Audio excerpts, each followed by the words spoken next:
votes. Stand by for that. All right, Brian, over to you, and Elizabeth and Brad Pitt. All right, he's a political rising star being compared to a Hollywood movie star. Minnesota congressional candidate Stewart Mills has been dubbed the Brad Pitt of the GOP, but he says he's more than just a good head of hair.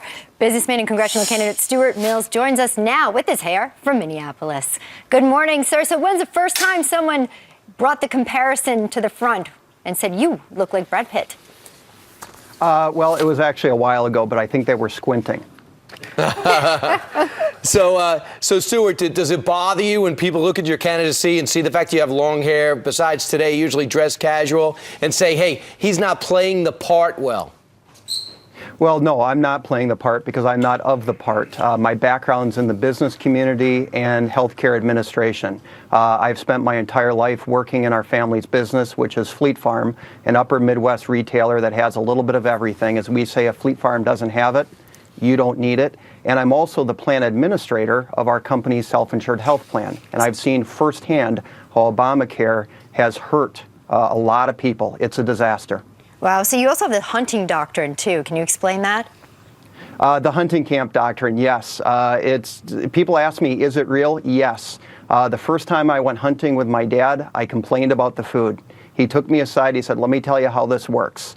If you complain about the food, you get the job to be the cook. So that's the hunting camp doctrine. If you complain about something, you get the job to fix it. And I've been complaining about our abnormally high unemployment in our part of Minnesota, and also what Obamacare is doing, not only to self-insured health plans like ours, but also to the healthcare market as large. In the 8th District, our part of Minnesota, we've had approximately a 30% increase in the individual marketplace for health insurance. Right. And that is unacceptable. And that is on top of increased deductibles and co-pays in skinnier networks. We are paying more and getting less.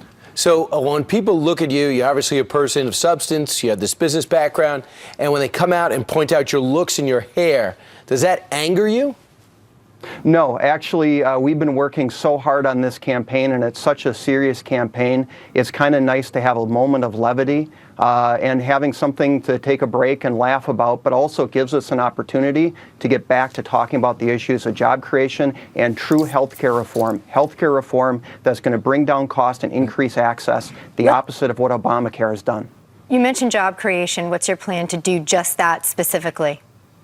Well, first of all, the 8th District, our part of Minnesota, has a very Main Street-oriented economy. We have to understand that there is no such thing as a jobless recovery on Main Street.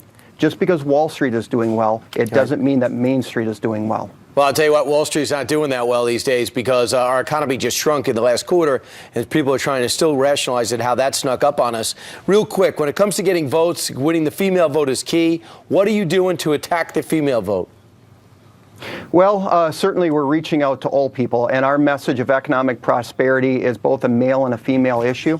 But certainly I've been involved in our local women's shelter and sexual assault services. It's something I feel strongly about. It's something that doesn't get the recognition that it should. We have problems in our communities, and we have to come together as a community to make sure that we address those issues. Talk about walking the walk. You're actually wearing high heels, pink high heels in that campaign there. Stewart Mills, I want to thank you for being with us, assuming that if you go forward and take the win, the hair would come with you and you'd be wearing the suit and maybe heels now and then.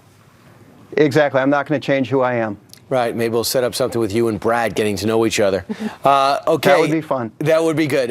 He's from Minnesota, and he wants to be the next congressman there. Stewart, thanks so much for joining us. Stewart Mills. Meanwhile, coming up straight ahead, 11 minutes before the top of the hour. It's been handing out loans on the taxpayer's dime for decades. John Stossel calls it